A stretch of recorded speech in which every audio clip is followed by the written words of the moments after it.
दोस्तों, अगर शरीर को स्वस्थ रखना है तो हंसना जरूरी है, और हंसने के लिए हमारे चैनल हिंदी जोक एवरीवन को लाल बटन दबाकर सब्सक्राइब कर लीजिए, और बगल में जो घंटा है उसको दबाकर ऑल नोटिफिकेशन ऑन कर लीजिए, ताकि हमारा वीडियो सबसे पहले आपके मोबाइल में चला जाए। एक बार एक पैजामा पहने हुए हिंदुस्तानी से एक अंग्रेज ने पूछा, आपका यह देसी पैंट कितने दिन चल जाता है? हिंदुस्तानी ने जवाब दिया, कुछ खास नहीं, मैं इसे 1 साल पहनता हूँ, उसके बाद श्रीमती जी इसको काट कर राजू के साइज का बना देती है, फिर राजू इसे 1 साल पहनता है। उसके बाद श्रीमती जी इसको काट छांट कर तकिए के कवर बना देती है, फिर 1 साल बाद उस कवर का झाड़ू पोछे में इस्तेमाल करते हैं। अंग्रेज बोला, फिर फेंक देते होंगे? हिंदुस्तानी ने फिर कहा, नहीं नहीं, इसके बाद 6 महीने तक मैं इससे अपने जूते साफ करता हूँ, और अगले 6 महीने तक बाइक का साइलेंसर चमकाता हूँ, बाद में मारदड़ी की हाथ से बनाई जाने वाली गेंद में काम लेते हैं, और अंत में कोयले की सिगड़ी चूल्हा सुलगाने के काम में लेते हैं, और सिगड़ी चूल्हे की राख बर्तन मांजने के काम में लेते हैं। इतना सुनते ही अंग्रेज रफू चक्कर हो गया। किसी भी चीज का संपूर्ण इस्तेमाल कोई हम हिंदुस्तानियों से सीखे, हमें हिंदुस्तानी होने पर गर्व है। वाह मोदी जी, वाह वाह। संता की शादी के 3 महीने बाद ही बेटा हो गया। संता बोला, ये हमारा बच्चा 3 महीने बाद कैसे हो गया, और लोगों का तो 9 महीने बाद होता है।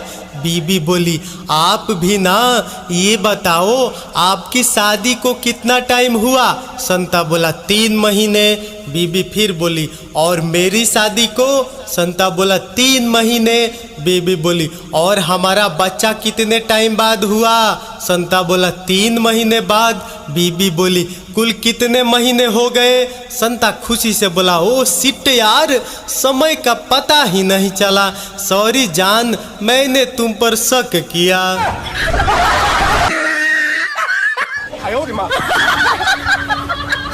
एक प्रिंसिपल को उसके स्कूल की कुछ लड़कियों ने परेशान कर रखा था। वो लड़कियां अपने होठों पर लिपस्टिक लगाती थी और बाथरूम में जाकर वहां लगे शीशे पर अपने होठों के निशान छोड़ देती। उसे ये पता ही नहीं चलता था कि ऐसी हरकत कौन सी लड़कियां करती है। एक दिन उसने सभी लड़कियों को इकट्ठा होने को कहा और उन्हें सीधी चेतावनी दे दी कि अगर दोपहर तक वे लड़कियां जो बाथरूम के शीशे पर लिपस्टिक के दाग लगाती है प्रिंसिपल के ऑफिस में आकर स्वीकार कर ले कि ये हरकत उनकी है, नहीं तो मैं सभी लड़कियों को स्कूल से निकाल दूंगा। डर के मारे वे लड़कियां इकट्ठी होकर प्रिंसिपल के ऑफिस में पहुंच गई। वहां प्रिंसिपल और स्कूल की सफाई करने वाले उनका इंतजार कर रहे थे। प्रिंसिपल ने गुस्सा होते हुए कहा, तुम जानती हो सफाई करने वालों के लिए रोज शीशे को साफ करना एक समस्या बन गई थी।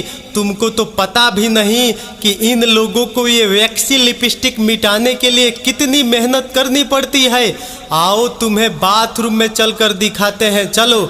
एक एक करके पहले वहां अपने होठों के निशान लगाओ। सभी लड़कियां चुपचाप गई और वापस आ गई। प्रिंसिपल ने सफाई वाले को इशारा किया कि साफ करे। सफाई वाले ने एक ब्रश उठाया और उसे टॉयलेट में डुबोया और उससे शीशा साफ करने लगा। अब समझिए कि वह दिन स्कूल में लड़कियों की शरारत का आखिरी दिन था। उसके बाद शीशे पर कभी भी लिपस्टिक के दाग नहीं दिखे। एक बार पोल्ट्री के व्यापार में घाटा होने के बाद संता ने सभी मुर्गियों से कहा, कल जिसने भी 2 से कम अंडे दिए मैं उसे गोली से उड़ा दूंगा। अगली सुबह संता जब वापस पोल्ट्री फार्म आया तो उसने देखा कि सभी मुर्गियों ने 2-2 अंडे दिए हुए थे, बस एक ने मात्र 1 अंडा दिया हुआ था। यह देख संता ने कड़क आवाज में उससे पूछा, तुमने सिर्फ एक अंडा क्यों दिया? क्या तुम्हें याद नहीं मैंने क्या कहा था? जैसे ही संता की बात खत्म हुई, सामने से जवाब आया, साहब यह एक अंडा भी मौत के डर से दिया है, वरना मैं तो मुर्गा हूँ। एक रात एक घर में चोर घुस आया। पति पत्नी ने मिलकर उस चोर को पकड़ लिया।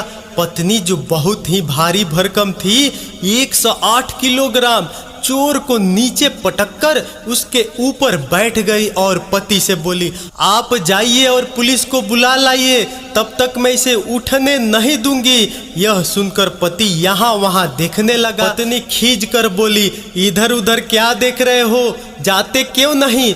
पति बोला, मेरी चप्पल नहीं मिल रही है। पत्नी के नीचे दबा हुआ चोर कराहते हुए बोला, भाई मेरी चप्पल पहन जा, पर जरा जल्दी कर। पत्नी ने पति को फोन किया, विंडो खुल नहीं रही है। पति बोला, ऐसा करो, थोड़ा तेल गरम करके उस पर डाल दो। पत्नी बोली, क्या उससे खुल जाएगी? पति बोला, ट्राई तो करो। 15 मिनट बाद पति ने पत्नी को फोन करके पूछा, क्या हुआ, तुमने ट्राई किया क्या? पत्नी बोली, हाँ किया था, पर अब तो लैपटॉप ही नहीं चल रहा है। अब पति बेहोश। एक बार संता और बंता बगीचे में बैठे बातें कर रहे थे कि तभी अचानक संता ने बंता से पूछा। संता बोला, तुम्हारी बीबी के दांत का दर्द ठीक हुआ कि नहीं? बंता बोला, हाँ, डॉक्टर को दिखाते ही ठीक हो गया। संता हैरानी से बोला, अच्छा, लगता है डॉक्टर बड़ा ही काबिल है, जिसको एक बार दिखाने से ही सारा दर्द ठीक हो गया। बंता बोला, अरे काबिल वगैरह कुछ नहीं, बस उसने इतना कह दिया कि यह बुढ़ापे की निशानी है, बस। फिर क्या था, वो दिन है और आज का दिन मेरी पत्नी ने दर्द की शिकायत ही नहीं की। अब बंता बेहोश। शिक्षिका बोली, बच्चों कोई ऐसा मुहावरा बताओ जिसमें शरीर के 2 अंगों के नाम आते हो, जैसे कि सिर पैर की बातें करना या फिर सिर पर पैर रखकर भागना। पप्पू बोला, मैडम जी मैं बताऊं? शिक्षिका बोली, हाँ पप्पू बेटा बोलो। पप्पू बोला, मैडम जी इसका जवाब है बिना वजह पिछवाड़े में उंगली करना, इसमें भी शरीर के 2 अंग आते हैं। अब टीचर बेहोश। 2 लड़कियां आपस में बातें कर रही थी। पहली लड़की बोली, आज के बाद किसी भी लड़की पे विश्वास नहीं करूंगी, सब साले झूठे धोखेबाज और कमीने होते हैं। दूसरी लड़की बोली, क्यों, क्या हुआ, तेरे बॉयफ्रेंड ने तुझे कुछ कहा क्या? पहली लड़की बोली, नाम मत लो उस झूठे धोखेबाज का, मैं तो आज के बाद उसका मुंह भी नहीं देखूंगी। दूसरी लड़की ने हैरानी से पूछा, क्यों, ऐसा क्या हो गया, क्या तुमने उसे किसी और लड़की के साथ पकड़ लिया है? पहली लड़की बोली, अरे नहीं, उसने मुझे मेरे दूसरे बॉयफ्रेंड के साथ देख लिया, जबकि उसने मुझे कल कहा था कि वो कुछ दिनों के लिए शहर से बाहर जा रहा है।